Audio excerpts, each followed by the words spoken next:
మహాగణుడును రక్షకుడైన యేసు క్రీస్తు యొక్క విమోచన నామంలో ప్రేమధార కార్యక్రమాలను క్రమంగా వీక్షిస్తున్న ప్రతి ఒక్కరికి శుభములు తెలియజేస్తూ నేటి పాఠానికి స్వాగతం పలుకుచున్నాం. గత కొన్ని రోజులుగా మనము నిర్గమకాండ గ్రంథాన్ని అధ్యయనం చేస్తూ ఉన్నాం. ఈ గ్రంథం ద్వారా ఇప్పటికే ఎన్నో ఆధ్యాత్మిక సత్యాలను తెలుసుకొని బలపడినారని విశ్వసిస్తున్నాం. నేటితో మనము నిర్గమకాండ అధ్యయనాలను ముగించుకోబోతున్నాం. నేటి మన ధ్యాన భాగంగా నిర్గమకాండము చివరి అధ్యాయమైన 40వ అధ్యాయాన్ని ధ్యానించుకోబోతున్నాం. ఇప్పటికే గుడారానికి సంబంధించిన ప్రతి వస్తువు తయారు చేయబడినట్లుగా గత పాఠంలో మనము చర్చించాం. ఈ అధ్యాయంలో గుడార ప్రతిష్ఠ జరిగినట్లుగా చూస్తాం.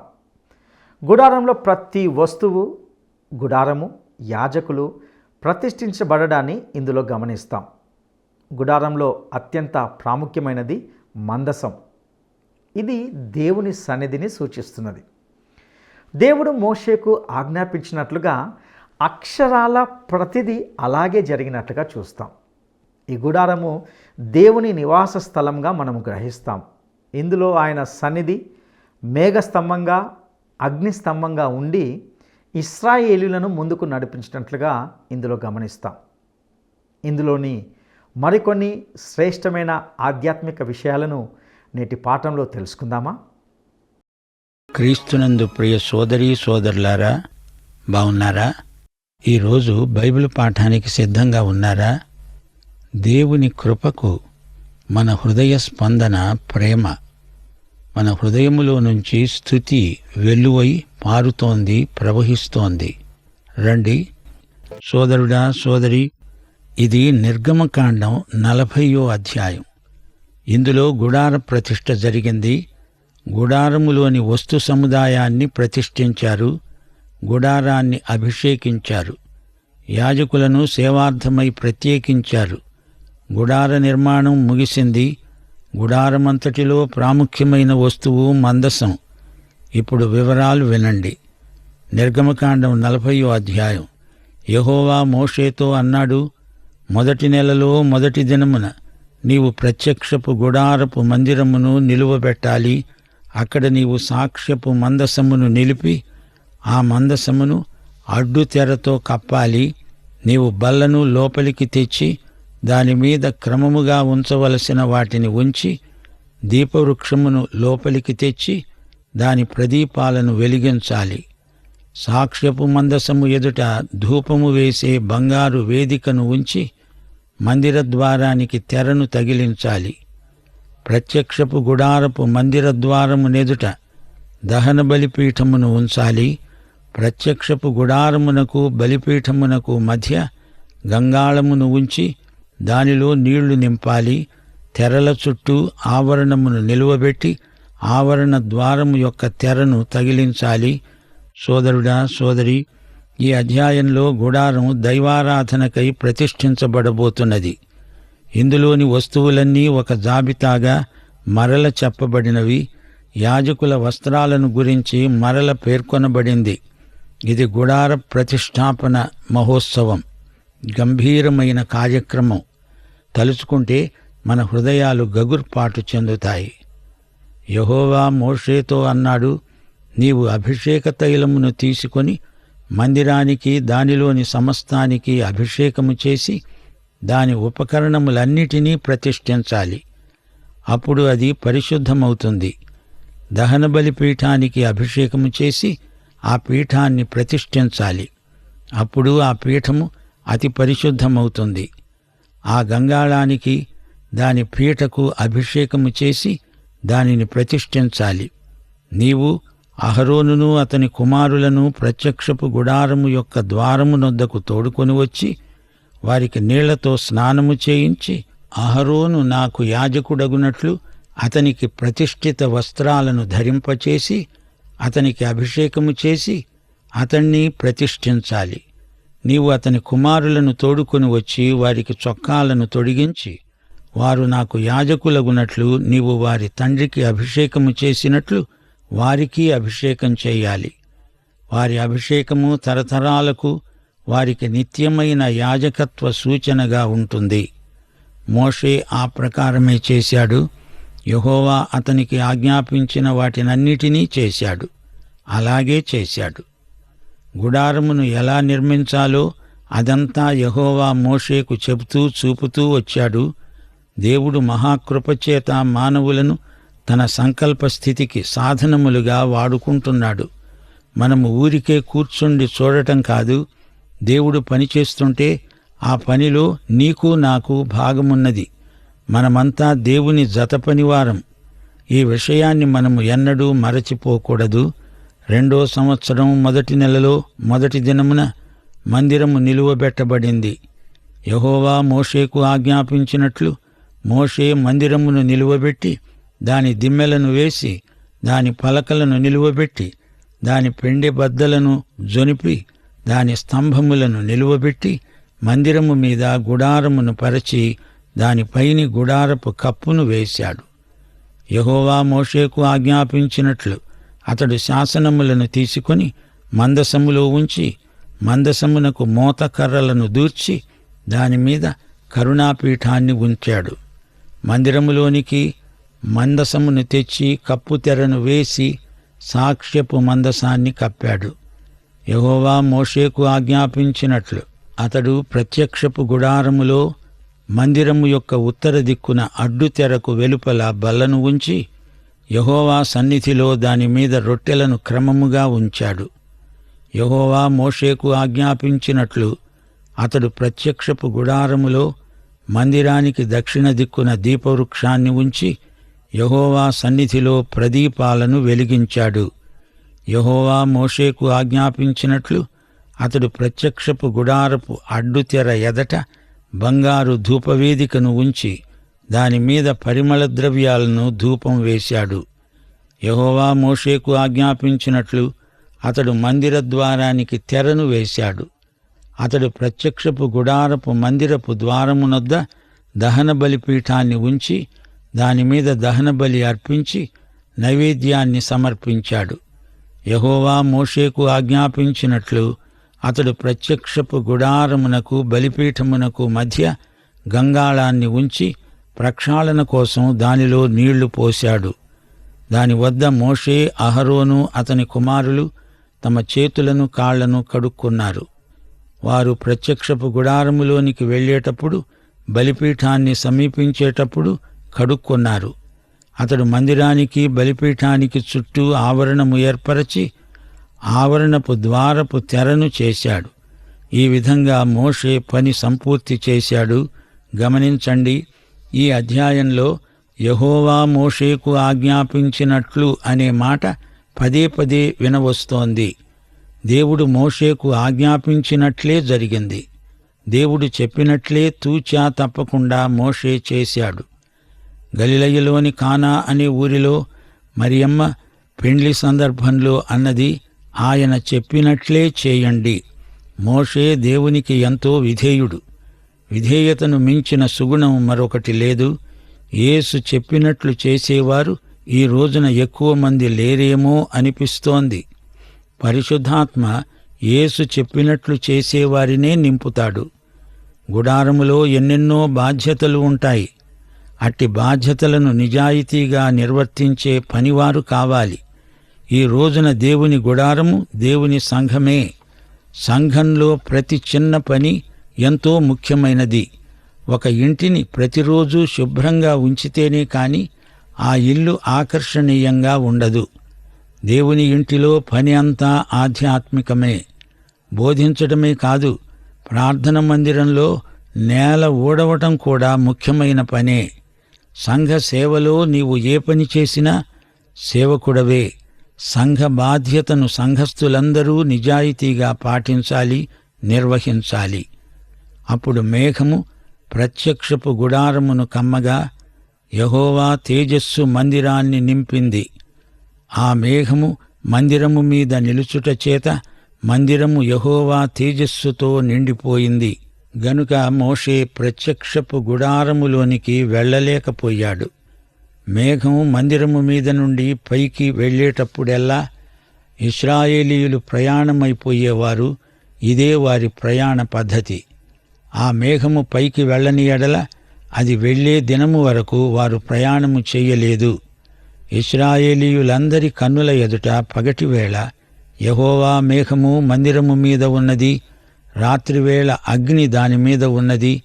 వారి సమస్త ప్రయాణములలో ఇలాగే జరిగింది. ఈ భూమి మీద దేవుని నివాస స్థలం గుడారం. ఆ గుడారాన్ని దేవుడు తన తేజోమహిమతో నింపాడు. ఆ తరువాత 500 సంవత్సరాలకు సొలొమోను మహారాజు దేవాలయాన్ని నిర్మించాడు. గుడారానికి బదులు దేవుడు దేవాలయాన్ని అనుగ్రహించాడు. అది ఇశ్రాయేలు ప్రజలందరికీ ఆరాధన కేంద్రమైంది. సొలొమోను కట్టిన దేవాలయంలో దేవుని షకీనా మహిమ నిండిపోయింది. 2 దినవృత్తాంతములు 5వ అధ్యాయం 13-14 వచనాలు. వారితో కూడా బూరలు ఊదే యాజకులు 120 మంది నిలిచారు. బూరలు ఊదేవారు, పాటలు పాడేవారు ఏకస్వరంతో యెహోవాకు కృతజ్ఞతాస్తుతులు సమర్పిస్తూ గానము చేయగా, యాజకుడు పరిశుద్ధ స్థలంలో నుండి బయలువెళ్ళి ఆ బూరలతో, తాళములతో, వాయిద్యములతో కలిసి స్వరమెత్తి స్తోత్రము చేశారు. యెహోవా దయాళుడు, ఆయన కృప నిరంతరము ఉంటుంది అని స్తోత్ర నినాదాలు చేశారు. అప్పుడు ఒక మేఘం యెహోవా మందిరము నిండా నిండిపోయింది. యెహోవా తేజస్సుతో దేవుని మందిరము నిండిపోగా సేవ చేయడానికి యాజకులు ఆ మేఘమున్న చోట నిలువలేకపోయారు. అయితే ఇశ్రాయేలు ప్రజలు దేవునికి దూరముగా తొలగిపోయినప్పుడు దేవాలయము నుండి దేవుని మహిమ సన్నిధి తొలగిపోయింది. అప్పుడు శత్రువులు వచ్చి ఆ దేవాలయ కట్టడాన్ని ధ్వంసం చేశారు. 2 రాజులు 25వ అధ్యాయంలో ఈ వృత్తాంతం రాయబడింది. బబులోను రాజైన నెబుకద్నెజరు వచ్చి పట్టణాన్ని ముట్టడి వేశాడు. యెహోవా మందిరాన్ని, రాజనగరును, యెరూషలేమునందున్న ఇండ్లన్నిటినీ, గొప్పవారి ఇండ్లన్నిటినీ తగలబెట్టించాడు. యెరూషలేము చుట్టూ ఉన్న ప్రాకారాలను పడగొట్టాడు. అనేక మందిని చెరగొనిపోయాడు. యెహోవా మందిరములోనున్న ఇత్తడి స్తంభాలను, మట్లను, ఇత్తడి సముద్రమును శత్రువులు తునకలుగా కొట్టి ఆ ఇత్తడిని బబులోను పట్టణానికి ఎత్తుకొనిపోయారు. సేవ కొరకై ఉంచబడిన పాత్రలను, చాటలను, ముండ్లను, ధూపార్తులను, ఇత్తడి ఉపకరణములన్నిటినీ వారు తీసుకొనిపోయారు. అగ్నిపాత్రలు, గిన్నెలు మొదలైన వెండి వస్తువులు, బంగారు వస్తువులు శత్రువులు కొల్లగొట్టుకుపోయారు. యెహోవా మందిరానికి సొలొమోను చేయించిన 2 స్తంభాలను, సముద్రమును, మట్లను తీసుకొనిపోయారు. ఈ ఇత్తడి వస్తువుల ఎత్తు లెక్కకు మించినది. ఒక్కొక్క స్తంభపు నిడివి 18 మూరలు. దాని పై పీట ఇత్తడిది. పై పీట నిడివి 3 మూరలు. ఆ పై పీట చుట్టూ ఉన్న అల్లికలు దానిమ్మ పండు ఇత్తడివి. 2వ స్తంభము వీటివలే అల్లిక పని కలిగి ఉన్నది. ఈ విధంగా దేవాలయాన్ని శత్రువులు పాడు చేశారు. దేవాలయంను ఎవరు పాడు చేస్తారో దేవుడు అట్టి వారిని పాడు చేస్తాడు. ఆ తరువాత సొలొమోను కట్టిన దేవాలయం పునర్నిర్మించబడింది. క్రీస్తుపూర్వం 516వ సంవత్సరం. 5 శతాబ్దాల తరువాత తిరిగి దేవుని మహిమ ఆలయంలో ప్రవేశించింది. యేసుక్రీస్తు అదే దేవాలయంలో ప్రవేశించాడు. ఆయన ఆ దేవాలయంలో ఉండి బోధించాడు కూడా.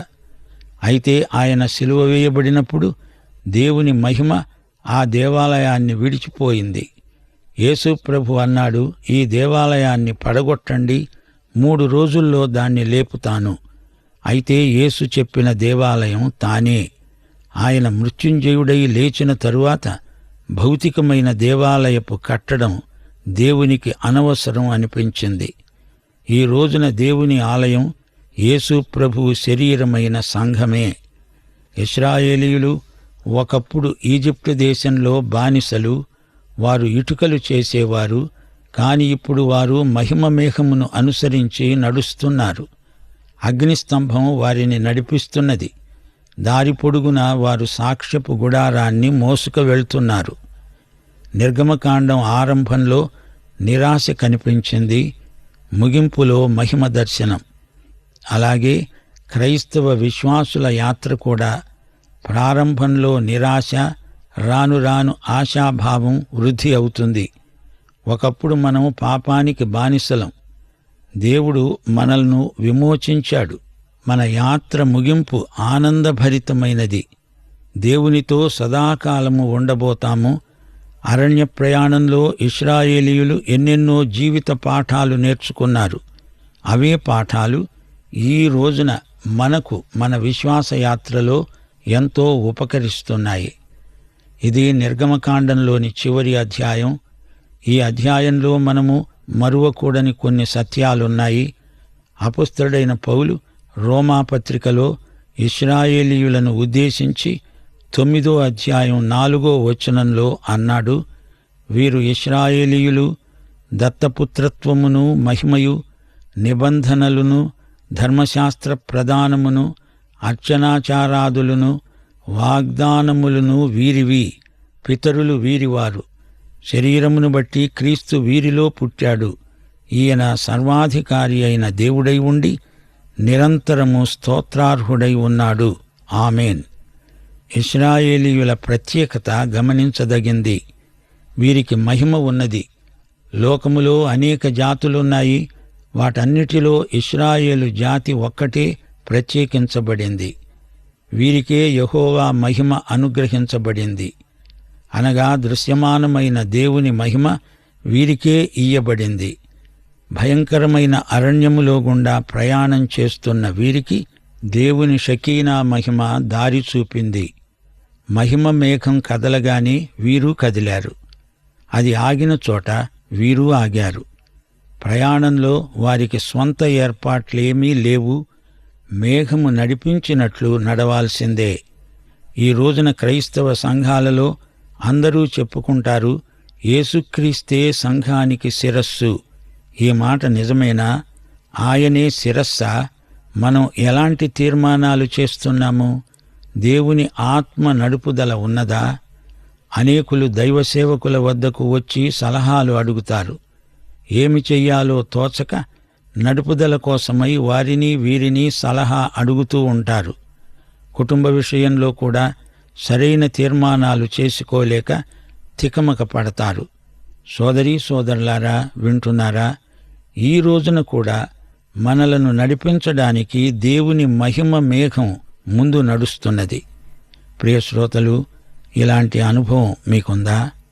పరిశుద్ధాత్మ నడుపుదల మీకున్నదా? ఈ రోజున మనల్ని నడిపించేవాడు పరిశుద్ధాత్మే. ఆయనను క్రైస్తవులు కొందరు ఎంతో నిర్లక్ష్యం చేస్తున్నారు. ఈ రోజున ఆత్మపూర్ణులైన విశ్వాసులు సంఘాలకు కావాలి. దేవుని వాక్యానికి ప్రథమ స్థానమిచ్చే బోధకులు, నాయకులు మనకు కావాలి. ఏది ఏమైనా దేవుని చిత్తప్రకారము చేయడమే విశ్వాసుల ధ్యేయం. అయితే ఈ రోజున చాలామంది క్రైస్తవులు పరిశుద్ధాత్మను నిర్లక్ష్యం చేస్తున్నారు. కొందరు అమాయకులు వారా వీరా అని కనపడ్డ ప్రతి ఒక్కరిని నడిపించమని అడుగుతారు. అది సరైన పద్ధతి కాదు. ఆత్మతో నింపబడి నడిపించబడే వ్యక్తి మాత్రమే నిన్ను సరైన దారిలో నడిపించగలడు. దేవుని వాక్యానికి ప్రథమ స్థానమిచ్చే బోధకులు ఈ రోజున దేవునికి కావాలి. దేవుని చిత్తాన్ని ఎట్టి పరిస్థితిలోనైనా నెరవేర్చే ప్రార్థనా పరులే సరైన క్రైస్తవ నాయకులు. ఈ రోజున మేఘస్తంభం, అగ్నిస్తంభం నీకు కనపడకపోవచ్చు, కాని పరిశుద్ధాత్మ నీలో ఉండి నిన్ను నడిపిస్తాడు. సోదరీ సోదరులారా, దీనితో నిర్గమకాండం ముగిసింది. ఈజిప్టులోని ఇటుక బట్టీల నుండి మొదలై దేవుని మహిమ వద్దకు మనలను నడిపించింది. దేవుని సన్నిధిలో అలనాడు ఇశ్రాయేలీయులను నడిపించింది. ఈ రోజున పరిశుద్ధాత్మ నిన్ను నన్ను నడిపిస్తున్నాడు. ప్రార్థన చేసుకుందాం. మహిమా ప్రభావములు గల మా దేవా, తండ్రి, కృపామయ, నిర్గమకాండం గ్రంథమంతా విన్న శ్రోతలకు మీ వాక్యాశీర్వాదాలు సమృద్ధిగా లభించాయని నిరీక్షిస్తున్నాము. మీ వాక్యం మా శ్రోతలలో మీ సంపూర్ణ చిత్తాన్ని నెరవేర్చునట్లు కృపాశీర్వాదములు సమృద్ధిగా దయచేయమని, మహిమ పొందుమని యేసు నామమున ప్రార్థిస్తున్నాము తండ్రి. ఆమేన్. ప్రియులరా, ఈ నిర్గమకాండ గ్రంథ ధ్యానాల ద్వారా మీరు ఎంతో ఆశీర్వదించబడి ఉన్నారని దృఢంగా నమ్ముచున్నాం. నిర్గమకాండము విమోచన గ్రంథం. ఇశ్రాయేలీలు దేవుడు ఏర్పాటు చేసుకున్న ప్రజలు. వారు బానిసత్వంలో ఉన్నప్పుడు దేవుడు వారిని అద్భుతంగా విడిపించి విమోచించినట్లుగా మనము చూసాం. దేవుడు వారిని వాగ్దాన దేశానికి నడిపిస్తూ అరణ్యంలో వారిని మన్నాతో పోషిస్తూ కాపాడుతూ వారికి దేవునిగా తనను తాను పరిచయం చేసుకుంటూ వచ్చాడు. వారికి తన ఆజ్ఞలను ఇచ్చాడు. ఆయన వారితో ఉండడానికి ఒక గుడారాన్ని ఏర్పాటు చేయమని చెప్పాడు. ఆ గుడారమే సాక్ష్యపు గుడారం. ఇందులోని ప్రతి వస్తువు దేవుడు చెప్పిన విధంగానే చేయబడింది. ఇప్పుడు ఆయన ఆ గుడారంలో తన సన్నిధిని ఉంచి వారిని నడిపిస్తున్నాడు. నిర్గమకాండము నిరాశ నిస్పృహలతో ప్రారంభించబడింది. అయితే దాని ముగింపు మాత్రము మహిమా దర్శనంతో ఉంటున్నది. ప్రియ సహోదరుడా, సహోదరి, నిర్గమకాండము మన జీవితాలకు సాదృశ్యంగా ఉంటున్నది. ఒకప్పుడు మనము పాపం అనే దాసత్వంలో ఉండినాం. అయితే యేసుక్రీస్తు ద్వారా దేవుడు మనలను విమోచించాడు. మన ముగింపు కూడా ఎంతో ఆశాజనకంగా ఆనందభరితంగా ఉండబోతుంది. పాప బంధకాల నుండి విడుదల పొందిన వారికి పరలోక రాజ్యం అనే గొప్ప గమ్యస్థానాన్ని దేవుడు మనకు అనుగ్రహిస్తాడు. అది మహిమతో కూడినది. ఆ గమ్యస్థానం చేరే వరకు ఆయన సన్నిధి, పరిశుద్ధాత్మ దేవుడు అగ్నిస్తంభంగాను మేఘస్తంభంగాను ఉండి మనలను కాపాడుతూ భద్రపరుస్తూ నడిపిస్తాడు. పాప బంధకాల నుండి విడిపించబడి పరలోక రాజ్యానికి వారసులుగా ఉండడానికి ఇష్టపడినట్లయితే ఇప్పుడే యేసుక్రీస్తు యందు విశ్వసించి ఆయనను అంగీకరించగలరు. అటు కృప దేవుడు మీకు దయచేయునుగాక. తిరిగి మరొక గ్రంథ ధ్యానాలతో కలుసుకుందాం. అంతవరకు దేవుడు మీకు తోడయుండి నడిపించునుగాక. ప్రార్థించుకుందాం. పరిశుద్ధుడా, నమ్మదగిన దేవా, నీకు వందనాలు స్తుతులు చెల్లిస్తుంటున్నాం. గత కొన్ని రోజులుగా ప్రభువా, నిర్గమకాండ ధ్యానాల ద్వారా మీరు మాతో మాట్లాడినందుకు నీకు వందనాలు. అవును ప్రభువా, మేము కూడా ఐగుప్తు అనే బంధకాల్లో, బానిసత్వంలో, సాతాను చేతిలో బందీలుగా ఉన్నప్పుడు ప్రభువా, యేసుక్రీస్తు కృపచేత, యేసుక్రీస్తు బలియాగం చేత మాకు ఇచ్చిన విమోచనకై నీకు వందనాలు. ఇటు గొప్ప ధన్యతకే నీకు వందనాలు చెల్లిస్తూ మాకు ఇచ్చినటువంటి గొప్ప ఆశీర్వాదాన్ని బట్టి నేను స్తుతిస్తూ నీకే సమస్త ఘనత, మహిమ, ప్రభావాలు ఆరోపిస్తూ మా రక్షకును విమోచకుడైన యేసుక్రీస్తు నామంలో అడిగి స్తుతించి వేడుకుంటున్నాము తండ్రి. ఆమెన్.